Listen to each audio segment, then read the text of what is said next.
Video को like करके आगे शेयर जरूर कर देना। को उसके सर से बांध दिया गया है, हाथ पांव को उसके सर से बांध दिया गया है और वो जहन्नम में लटकी हुई है।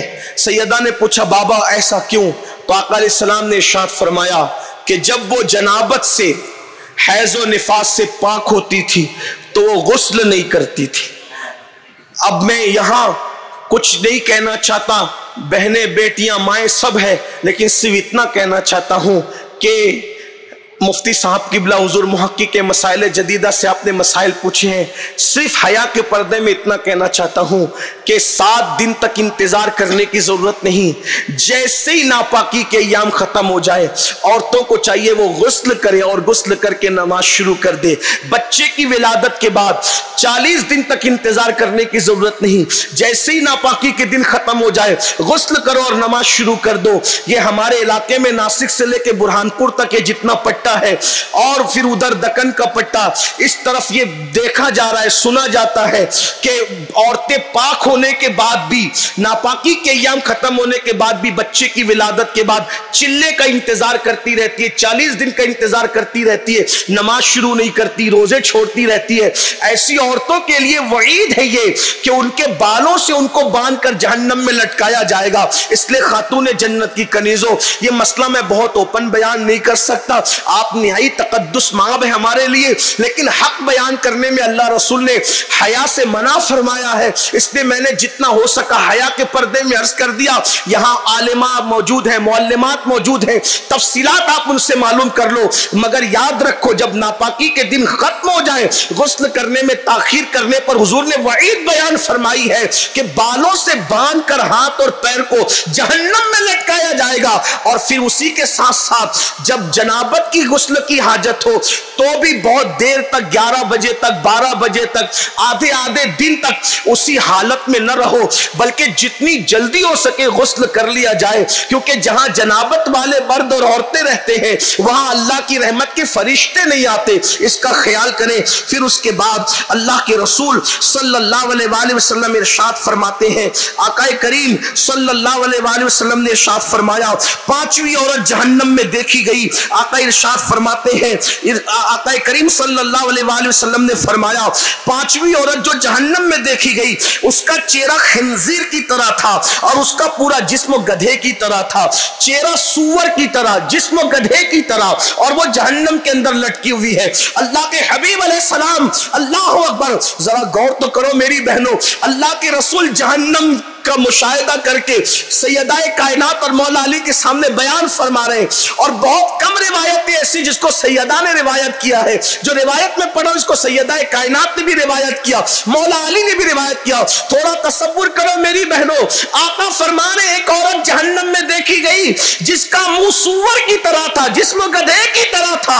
उस वक्त मेरे आका अलैहिस्सलाम से सैयदा ने पूछा, बाबा जान आखिर उसका ये हाल क्यों था, ये हाल होने की वजह क्या थी? तो अल्लाह के रसूल अलैहिस्सलाम ने फरमाया, 2 चीजों की वजह से। जिसका मुंह सूअर की तरह, जिस्म गधे की तरह था, वो औरत में 2 गुनाह थे, वो 2 गुनाह करती थी। नंबर 1 झूठ बोलती थी, नंबर 2 चुगली करती थी।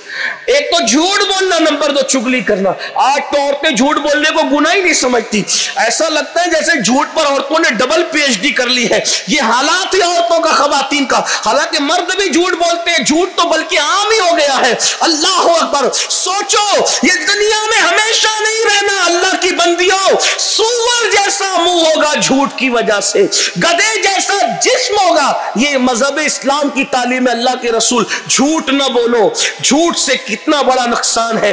अल्लाह अकबर, यहां तक फरमाया कि मोमिन झूठ नहीं बोलता, ये तो मुनाफिक की निशानी है। झूठ ना बोलो, अपने बच्चों को भी झूठ से बचाओ। और एक बात ये भी याद रखना, 95% लोग झूठ इसलिए बोलते हैं बंदों की नाराजगी से बचने के लिए। मैं कहता हूं 1000 नाराजगियां मोल ले लो, अल्लाह को नाराज मत करो, अल्लाह को राजी रखो। और दूसरी चीज चुगली, चुगली भी बड़ी खतर। चुगली का मतलब क्या? चुगली किसे कहते हैं? चुगली का मतलब इधर की बात उधर लगाना।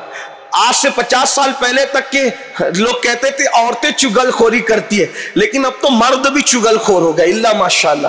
ادھر کی بات ادھر لگانا، ادھر کی بات ادھر لگانا، یہ چگلی ہے چگلی۔ اگر چگلی سے آدمی بچ جائے، چگلی سے انسان بچ جائے تو دنیا کے 90% جھگڑے ختم ہو جائے، گھر کے جھگڑے، محلے کے جھگڑے، سارے جھگڑے ختم ہو جائے۔ یہ جھگڑے چگلی کی وجہ سے، ادھر کی بات ادھر، ساس کی بات جٹھانی تک، جٹھانی کی بات دیورانی تک، دیورانی کی بات فلاں تک، ننن تک، یہ سب چیزیں ہوتی ہیں اور یہ جھگڑے اس میں ہوتے ہیں۔ پھر یہ چگل خوریاں کبھی کبھی طلاق تک کی نوبت لے جاتے ہیں، اس لیے چگلی سے بچو۔ ایک بات ہے امام غزالی نے لکھی ہے، میں عرض کر دوں، سن لے، اللہ اکبر۔ جب یوسف علیہ السلام کے بھائی یوسف علیہ السلام کو مار پیٹ کر کنویں میں ڈال دیے اور ان کا کرتا اتار لیا، بکری کے خون میں بہا کر، بکری کے خون میں بھگا کر کے روتے پیٹتے آئے اور اپنے بابا سے کہا بابا بابا یوسف کو بھیڑیا کھا گیا، اور ثبوت کے طور پہ ایک بھیڑیا بھی پکڑ لائے۔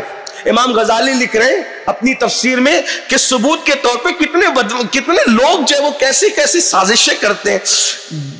بکری کے خون میں کرتا ڈبو لیا اور بھیڑیا بھی پکڑ لیا ثبوت کے طور پہ، کہ کتنا پکا ثبوت ہے۔ یعقوب تو اللہ کے نبی تھے علیہ السلام، تو بہرحال جب وہ کرتا پیش کیا تو کرتا آپ نے دیکھا، تو دیکھو جب انسان غلطی کرتا ہے تو کوئی نہ کوئی پوائنٹ چھوڑ ہی دیتا ہے، تو کرتا دیکھا تو یعقوب علیہ السلام ہنسنے لگے روتے روتے، کہا کتنا ہوشیار بھیڑیا تھا کہ پورا یوسف کھا گیا، اور کرتا جیسا کہ ویسا ہی۔ بھائی جب جانور کسی انسان کو کھائے گا تو پہلے کرتا پھاڑے گا نا، تو کرتا تو جیسا کہ ویسا ہی ہے، اور پورا انسان کھا گیا، کیسا ہوشیار بھیڑیا تھا۔ تو کہنے لگے بابا یہی بھیڑیا تھا، یہ کھڑا، اس کو ہم پکڑ کے لائے۔ تو حضرت یعقوب نے روتے ہوئے کہا او بھیڑیے، میرے یوسف کو، خوبصورت یوسف کو کھانا تجھے کیسے گوارا ہو گیا، تو نے کیسے کھا لیا؟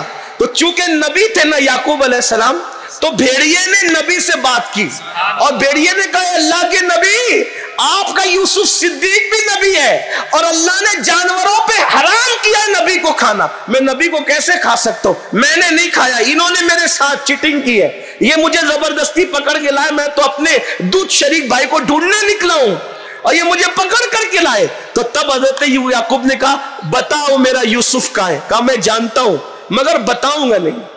کہا کیوں نہیں بتائے گا؟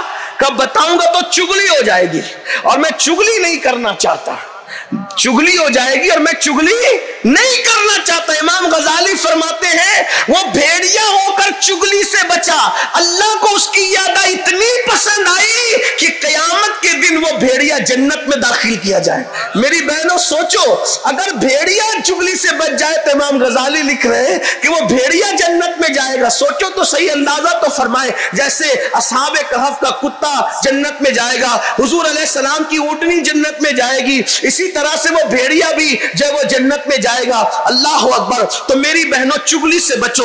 اور آخری بات اور اپنی گفتگو مکمل، پھر اللہ کے رسول صلی اللہ علیہ وآلہ وسلم نے ارشاد فرمایا کہ چھٹی عورت کو دیکھا گیا، چھٹی عورت، اس کا حال یہ تھا کہ وہ کتے کی شکل میں تھی، چھٹی عورت کتے کی شکل میں تھی اور اس کے منہ میں آگ داخل کی جا رہی تھی۔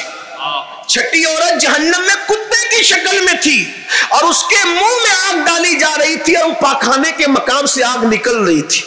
اللہ اکبر، یہ اس کے ساتھ ہو رہا تھا، اور جہنم کی آگ کے چابک سے اس کی پٹائی کی جا رہی تھی۔ یہ اس کا